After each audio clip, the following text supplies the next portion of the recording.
Hello friends, how are you all? Hope all are well. So welcome back to my channel twin Avanika. अगर आपने अभी तक हमारे channel को सब्सक्राइब नहीं किया है तो नीचे दिए गए बेल आइकन को प्रेस करिए और हमारे चैनल ट्विन अवनिका को सब्सक्राइब करिए. और वीडियो पसंद आए तो इसे लाइक, शेयर और कमेंट ज़रूर करिए फ्रेंड्स.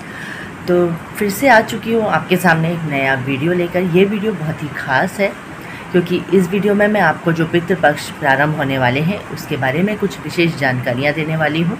तो चलिए बिना कुछ देर के हम स्टार्ट करेंगे अपना वीडियो.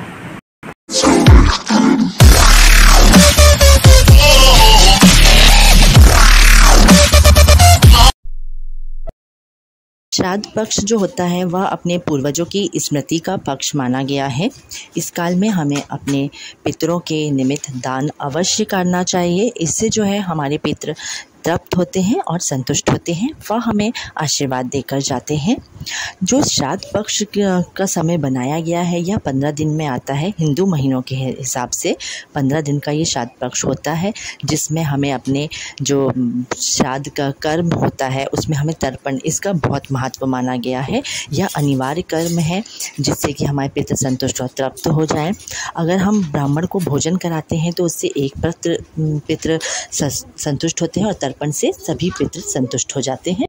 तो फ्रेंड्स, सबसे पहले तो हम ये जान लें कि ये जो पितृपक्ष हैं ये कब से कब तक लगते हैं, किस महीने में लगते हैं. तो मैं आपको ये बता देती हूँ कि जो पितृपक्ष है ये भाद्रपद मास के शुक्ल पक्ष की पूर्णिमा से चालू होता है.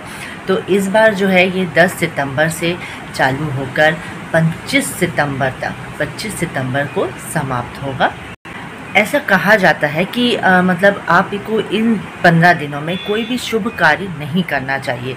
मतलब आप शादी करने जा रहे हैं, सगाई करने जा रहे हैं, या बच्चे का मुंडन कराना है, या कोई भी चीज़ खरीदना है, घर खरीदना है, तो इन 15 दिनों में हमको ये सब चीज़ें टाल देना चाहिए. 15 दिन हमें किसी भी तरह के शुभ कार्य नहीं करना चाहिए.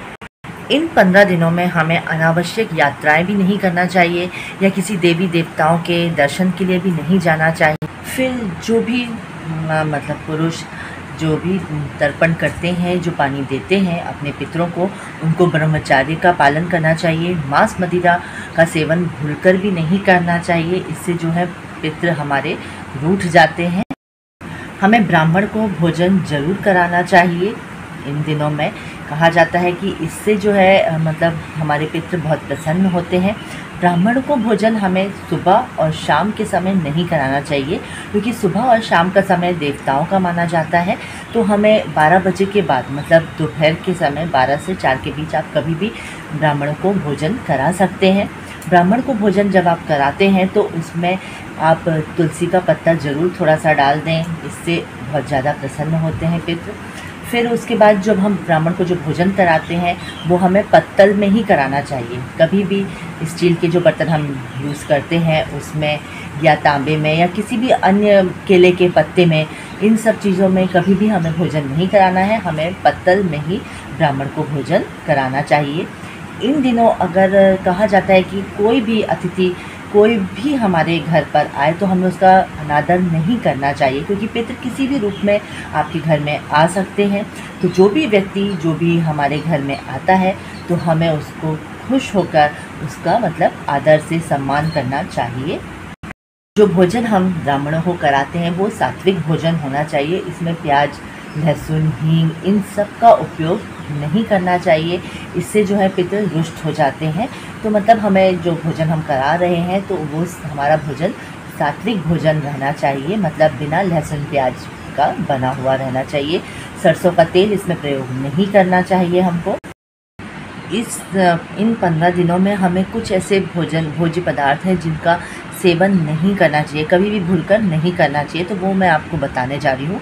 तो वो हैं जैसे चना, आपका ये राजमा और मसूर की दाल, काला नमक, लौकी जो गोल लौकी आती है वो इस्तेमाल नहीं करना चाहिए. उसके बाद जो है हमें सत्तू और काला मतलब काली सरसों जो होती है, काला तिल, और आपका काला तिल तो हमें जब हम ब्राह्मणों को भोजन कराते हैं उस समय ज़रूर उनके आजू बाजू थोड़ा थोड़ा सा बिखेर देना चाहिए. इससे भी जो हमारे पितृ होते हैं वो प्रसन्न होते हैं. तो मैंने आपको बताया चना, राजमा, मसूर की दाल, काला नमक और काला तिल, सरसों का तेल और आपका ये लौकी जो गोल वाली रहती है, और सत्तू, इन कुछ चीज़ों का प्रयोग हमें बिल्कुल भी नहीं करना चाहिए, नहीं ग्रहण करना चाहिए इनको। हमें बाल नहीं कटवाना चाहिए, दाढ़ी नहीं बनवाना चाहिए और नाखून भी नहीं काटना चाहिए। ज़्यादा परफ्यूम वाला मतलब परफ्यूम वगैरह जो लोग बहुत लगाते हैं वो भी नहीं हमें इस्तेमाल करना चाहिए। हाँ, ये अलग बात है कि जो जैसे आप सेना वगैरह के उसमें काम करते हैं, राज्य में काम करते हैं, आपकी नौकरी इस तरह से रोज़ आपको जाना होता है, तो जो मिलिट्री वगैरह में है तो इनको कराना पड़ता है, तो वो एक अलग बात हो जाती है। लेकिन जो साधारण आदमी है, जो नॉर्मल हम जो डेली वाले हैं, उनको ये सब चीज़ें वर्जित मानी गई हैं। मतलब बाल कटाना, दाढ़ी बनवाना, नाखून काटना, ज़्यादा इत्र लगाना, साबुन का इस्तेमाल नहीं करना चाहिए हमको। अब मैं आपको बताऊंगी जो हमें श्राद्ध पूजा करने के लिए जो सामग्रियां इस्तेमाल में लानी है, तो वो मैं उनके नाम आपको बताती हूँ। तो वो इस तरह से हैं, जैसे कि हमें रोली चाहिए, सिंदूर चाहिए, छोटी सुपारी चाहिए, रक्षा सूत्र, कलावा जिसको हम बोलते हैं, चावल, जनेऊ, कपूर, हल्दी, देसी घी जो गाय का हो, माचिस, शहद, काले तिल, तुलसी का पत्ता, इसका बहुत महत्व होता है, तुलसी के पत्ते का बहुत महत्व होता है, पान का पत्ता, हवन सामग्री, क्योंकि हम हर पूजा के बाद हवन करना बहुत शुभ माना जाता है। बिना हवन के कोई भी पूजा पूरी नहीं होती है, तो हवन की सामग्री, गुड़, मिट्टी के जो दिए होते हैं वो, रुई बाती बनाने के लिए, अगरबत्ती, आपको दही, जौ का आटा, गंगा जल, खजूर भी बहुत महत्व होता है। इन सब सामग्रियों से श्राद्ध की पूजा की जाती है। केला जो पत्ता होता है, केला फल होता है, सफ़ेद फूल, उड़द दाल, गाय का दूध, घी, आप खीर ज़रूर बनाइए। फिर स्वांग के चावल भी होते हैं, एक प्रकार के चावल हैं जो बहुत महत्व रखते हैं श्राद्ध पूजा में। मूंग, गन्ना जो रहता है उसका लाके आप छोटे छोटे उसके टुकड़े बना काट के, मतलब उसको भी पूजा में रखते हैं। इन सब के इस्तेमाल करने से, मतलब केला हो गया, गन्ना हो गया, आप खीर अगर बनाते हैं तो ये सब इस्तेमाल करने से, ये सब मतलब पूजा में रखने से पितृ जो है हमारे बहुत ही ज़्यादा प्रसन्न होते हैं। अब मैं आपको बताऊंगी जो हमें श्राद्ध पूजा करने के लिए जो सामग्रियां इस्तेमाल में लानी है, तो वो मैं उनके नाम आपको बताती हूँ।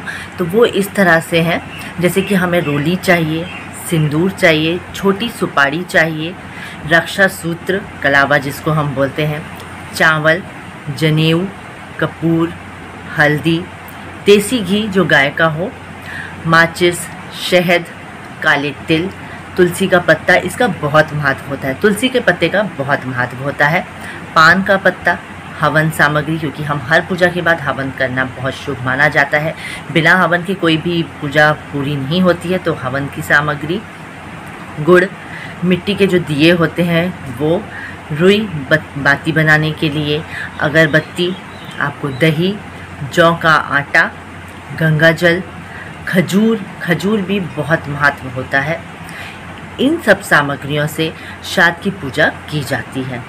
केला जो पत्ता होता है, केला फल होता है, सफ़ेद फूल, उड़द दाल, गाय का दूध, घी, आप खीर ज़रूर बनाइए। फिर स्वांग के चावल भी होते हैं, एक प्रकार के चावल हैं जो बहुत महत्व रखते हैं श्राद्ध पूजा में। मूंग, गन्ना जो रहता है उसका लाके आप छोटे छोटे उसके टुकड़े बना काट के, मतलब उसको भी पूजा में रखते हैं। इन सब के इस्तेमाल करने से, मतलब केला हो गया, गन्ना हो गया, आप खीर अगर बनाते हैं तो ये सब इस्तेमाल करने से, ये सब मतलब पूजा में रखने से पितृ जो है हमारे बहुत ही ज़्यादा प्रसन्न होते हैं। पितृपक्ष के दौरान आंवला दान में देना, एकादशी जो पितृपक्ष के दौरान एकादशी आती है उस दिन अगर हम आंवला दान दें, या आंवला नहीं मिल रहा है हमको तो आंवले का मुरब्बा मिल जाता है, जो हर दुकान में पैकेट में, पाउच में, शीशियों में मिल जाता है, ईज़िली अवेलेबल है, तो आप उसका भी दान करेंगे तो इससे भी बहुत मतलब शुभ फल आपको मिलता है। पितृ जो है वो बहुत प्रसन्न होते हैं। ऐसा कहा भी जाता है कि अगर आप इन दिनों में पीपल, तुलसी, या आंवले के वृक्ष में आप कच्चे दूध में काला तिल मिला के अगर उनको अर्पण करेंगे, उसमें मतलब देंगे, डालेंगे, तो उससे भी बहुत ज़्यादा प्रसन्न होते हैं हमारे पितृ। अगर संभव हो सके तो अगर आप गया जी में जाकर, प्रयागराज में जाकर उस नदी तट के किनारे में बैठकर अगर आप अपने जो पितृ हैं उनकी पूजा करेंगे, उनको तर्पण करेंगे, तो वो बहुत ही ज़्यादा शुभ फलदायक रहता है, उससे और भी ज़्यादा प्रसन्न होते हैं।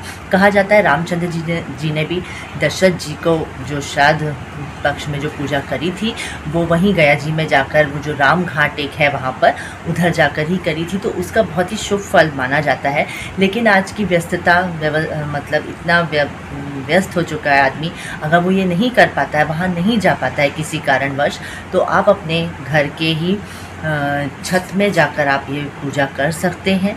वहाँ पर अच्छे से मतलब आसन जमा कर कुश का, इस पूजा में कुश का भी बहुत महत्व होता है, तो आप उसमें वो आपको अपने हाथों में ज़रूर पहनना चाहिए कुश, और मतलब आप अपने छत में जाकर ये कर सकते हैं। और अगर कई जगहों पे, जैसे किसी ने मुझसे पूछा भी था, एक बार बताया था कि जैसे घर छोटा है, छत नहीं है, सामने जगह भी नहीं है, तो फिर आप भगवान के सामने भी बैठकर ये पूजा कर सकते हैं। और मतलब जो मैंने अभी बताया आपको कि कुश का बहुत महत्व होता है, तो ये आप ज़रूर लीजिए। कुश भी जो मैंने पूजन सामग्री में शायद कुछ नहीं बता पाई हूँ, तो वो आप ज़रूर लीजिए, ये बहुत महत्वपूर्ण बात है। हमें इन दिनों कौवे को, कुत्ते को, गाय को, चींटियों को ज़रूर कुछ ना कुछ मतलब भोजन कराना। तो फ्रेंड्स, पितृपक्ष से जुड़ी जो भी मतलब जानकारियाँ मुझे थी, जो सबने मुझे बताई, जो मुझे पता चली, उस हिसाब से मैंने जो भी कुछ मुझे पता था मैंने आपके साथ भी शेयर किया। जो भी सामग्रियाँ मैंने बताई हैं, जो चीज़ें हमें करना है, जो नहीं करना है, जो क्या खाना है, क्या नहीं खाना है, ये सब जो भी कुछ मुझे पता था, तो मैंने कहा क्यों ना आज इस वीडियो के थ्रू मैं आपके साथ शेयर करती हूँ। तो चलिए, और फिर अब जैसे ही पितृपक्ष प्रारंभ होगा, तो हम जो पूजा करेंगे, जैसा भी हम तर्पण करेंगे, वो भी मैं आपको ज़रूर बताऊंगी। तो चलिए, अगर आपको ये वीडियो मेरा पसंद आता है, ये विशेष वीडियो पितृपक्ष के ऊपर से जो मैंने बनाया है आपके लिए, तो अगर आपको पसंद आए तो इसे आप लाइक और शेयर ज़रूर करिएगा। वीडियो पसंद आता है, कोई भी जो भी पार्ट अच्छा लगता है, या कुछ भी ऐसे प्रश्न हैं जो आप मुझसे पूछना चाहते हैं, तो आप कमेंट में ज़रूर लिखिएगा।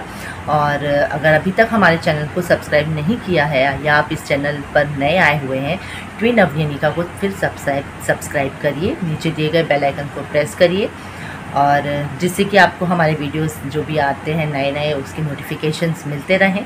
तो चलिए, आप जो है, मेरा ये वीडियो यहाँ पर ही एंड होता है।